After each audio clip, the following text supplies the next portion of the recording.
C- on it. As I opened the door to Principal Matthews' office, I felt my heart racing. This was my first time doing it since I found out the principal's big secret. I only told him yesterday, and though he unhappily agreed to my terms, I was nervous. I tried my best not to let it show when he looked up at me. "Principal Matthews?" I spoke. "I need you to change this." I put the test on his desk. "I need an A." For a second, I thought he would refuse, but with a sigh, he nodded. "Okay, Penelope." I left the office and exhaled in relief. I couldn't help but smile. My plan was working. The next day, I wasn't worried about being late to school. I got sent straight to the principal's office, and I thought I'd ask him not to give me detention. Until I saw my crush Aaron with his blonde hair and impossibly green eyes. I was always looking for a chance to get closer to him, and this seemed like the perfect opportunity. After school, Aaron and I were the only two people who were sent to serve detention in the library, helping the elderly librarian sort out books. Aaron said, "Weird. I've never had detention here." I chuckled nervously. "Oh, do you get detention regularly?" With a smile, he nodded and said, "Do you want a kiss?" I was shocked and I said, "Yeah, why not?" We started kissing for a few minutes, and then the elderly lady saw us and started yelling. I didn't even dream of my plan working so well. He asked for my number, but detention time came to an end and we both went our separate ways for the day. The cafeteria was always so loud at lunch. And yet the worst part of it wasn't the noise, it's the people. While my friends and I just tried to eat our food in peace, some of the popular kids chose us as our target for the day. "Aw, Penny Pooh, did no one tell you this look is like 10 years out of style?" Angela said as she looked me up and down. That girl has been on my case since we were in middle school. I considered ignoring her the way I always did, but I remembered that I got the power I have now. From this day on, I wasn't the easy target I used to be. "You know what, Angie Boo?" I stood up and looked the mean girl straight in the eyes. "Did no one tell you that your behavior is like an eternity out of style?" I said, and then grabbed a handful of my French fries and threw them in her face. "Food fight!" someone yelled, and the air was immediately filled with food getting thrown in every direction. I can't say I didn't enjoy it. Throwing every piece of food in my reach towards Angela and her gang was as fun as I imagined it being. "Enough!" Principal Matthews shouted at everyone, and everyone had to quiet down and watch him walk across the food on the ground. Everyone except me looked terrified. The principal looked around with a stern expression.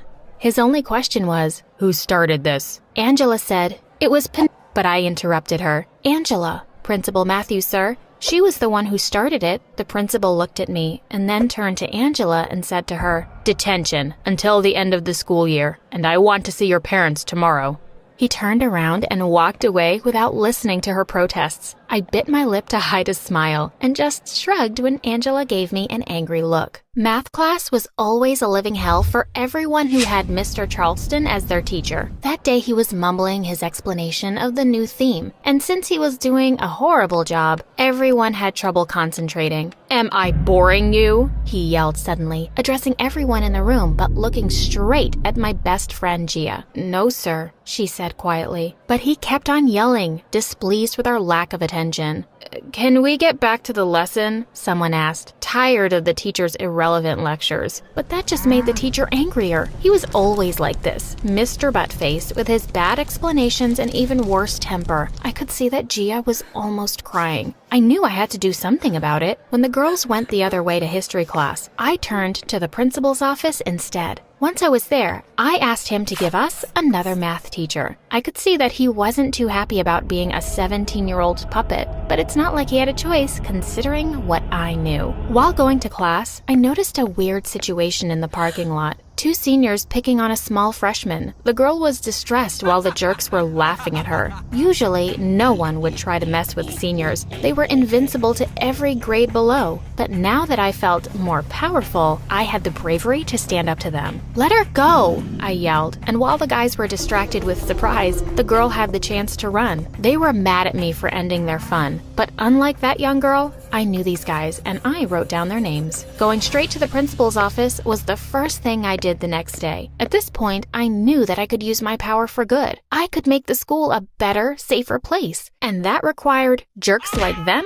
to be out. "I can't kick them out," the principal protested. Then how about expelled? I could see the defeat in the set of his shoulders. Expelled? Yeah, I can do that. They'll be expelled. Another win for Mighty Penny. Aaron and I kept texting each other, though we still haven't had a chance to hang out. He was so busy studying after class. And now, that terrible math teacher was teaching his class. I didn't really solve the problem. I just made it their problem instead of mine. He needed to be fired. Maybe then Aaron would have more time for me. That required another trip to the principal's office. This time, it took way longer. He was set on keeping Mr. Buttface at the school, but I was more stubborn and with a clear advantage on my case. I wasn't going to lay this to rest. I knew the power I had over him was serious, and no matter how much he argued with me, at the end of the day, he would have to do as I say. Unless he wanted to end up behind bars. After a while, he gave in. With how devastated he looked, I thought he would either smash something or cry. And actually, while I'm here, I started biting my lip. Principal Matthews sighed and took off his glasses. Yes, Penny. He was obviously not looking forward to my next request. Ask the teachers to go easy on Aaron, the blonde junior. He spends way too much time studying. He deserves all B's and A's. A few days later, Aaron, now less stressed and busy, asked me out. I was feeling drunk with power. Because of me, the students of this school won't have to deal with a terrible teacher. And as a reward, I'd get to date the guy of my dreams. When later that day, Gia said that she got us tickets to see our favorite band live, I felt like I was over the moon. That is, until our parents said they wouldn't let us go to a concert on a school night. Don't worry,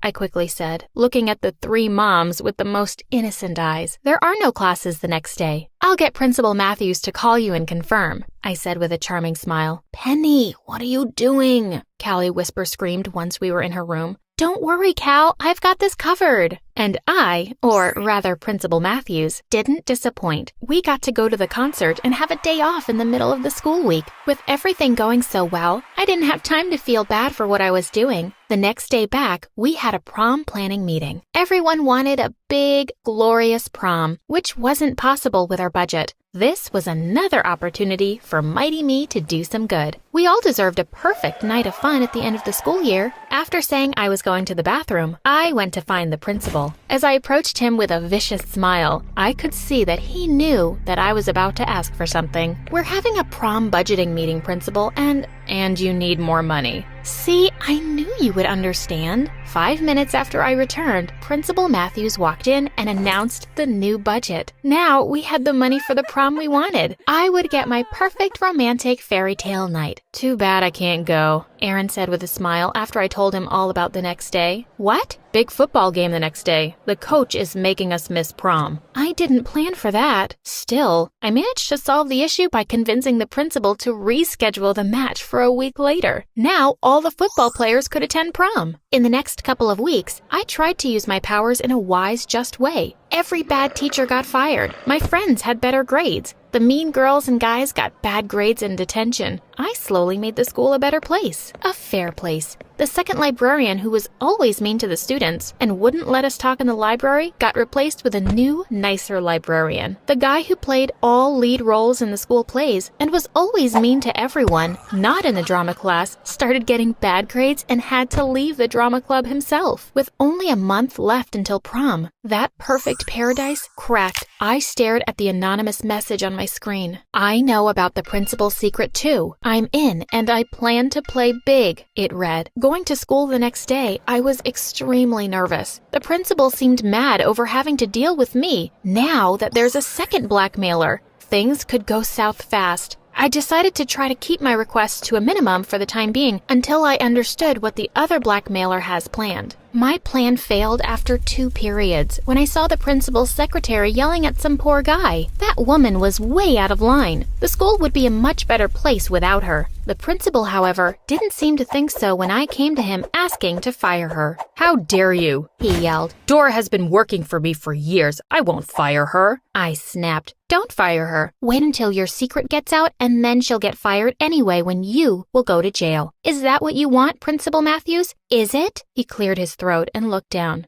"Don't test me, sir," I added. "Fine," he agreed. I'll do it. She'll be gone by tomorrow." The other blackmailer started acting that same day. As per his requests, the rest of the school day for that year are cut in half, and the principal invites one of the coolest bands in our town to play at our prom. A part of me was excited, while the other half was getting more nervous each day. The other blackmailer's requests were big. They were not playing it safe. I kept my requests to a minimum, still trying to serve some justice in this crazy school. And when my friends were about to be unfairly, in my opinion, sent to detention for skipping a class, I had to interfere. I followed the principal down the hall and I tried to talk to him. "Penelope, stay out of this," he said in a tense voice. "Gia is getting her well-deserved detention and there is nothing you can do about it." "But sir," he said. "No. Won't let her get away. This is a school, not a circus." I said, "You'll regret it." He seemed exasperated at my words, but walked away without giving him a chance to reply. I was working out a plan to remind him of his place on my way back from school. When I looked up, I saw Aaron kissing another girl. Needless to say, by the time I was home, I was overwhelmed with frustration, sadness, and desperation. The combination of the principal's little rebellion and Aaron's betrayal shook me to the core. I acted on a whim without thinking through things. I took my laptop, made an anonymous account, and started posting clues to the principal's secret in my school's web group. If he wanted to act all tough, I was going to show him that I was tougher. Soon enough, he called. His pitiful voice calmed me, giving back my sense of power. He was willing to do anything to get me to erase those posts. He sounded like he was crying. A part of me realized that I should have felt bad for him, but instead, that made me feel so much better. "Remember Aaron?" I asked. I grinned and looked at my reflection in the mirror. "I think he needs a change in schedule. Make it more like mine." "No problem," he replied right away. "I will do it. I will do anything." I pretended to hesitate for a while longer, just to enjoy the sound of our big, scary principal, or so I once thought, whining and begging. After the call, I deleted all the posts. I could use having the principal on my side for a while longer. The next week showed me I made the best possible decision. Aaron was now spending most of his school days with me, and we were close again. The principal was doing everything I wanted, and the other blackmailer wasn't half as bad as I expected. They made the principal put fast food in the cafeteria, and I continued to use my power to punish the bad seeds. I felt victorious knowing that most bullies of the school either have detention or are indefinitely expelled. All those years I spent being bullied by queen bees and jocks didn't seem so bad now that karma would find its way to make things fair. And I can't lie, I loved feeling like the acting hands of fate. With one day left before prom, I got a new message from the other blackmailer. They were planning to take the principal down at prom, reveal his secret, and give him over to the police. And somehow, that person knew who our next principal would be, and how to make that person work for us as well. We spent I'll be down just in the sun, wrap me up plastic and make me shine. We can make a dollhouse full of your design. Let's build a doll out of sticks and twine. I can call you master, you can call me mine. Wrap me up plastic and make me shine. We can make a dollhouse full of your design. Let's build a doll out of sticks and twine. I'll be down just in the sun, wrap me up plastic and make me shine. We can make a dollhouse full of your design. Let's build a doll out of sticks and twine. I can call you master, you can call me mine. Wrap me in plastic and make me shine. We can make a dollhouse full of your design. Let's build a doll out of sticks and twine. I'll be down just in the sun, wrap me in plastic and make me shine. We can make a dollhouse full of your design. Let's build a doll out of sticks and twine. I can call you master, you can call me mine. Wrap me in plastic and make me shine. We can make a dollhouse full of your. Emailed it to me this morning. I didn't just get away with it. I had the chance to make my senior year perfect. The future looked bright as I watched the two of them get into cop cars, knowing that I had nothing but victory ahead.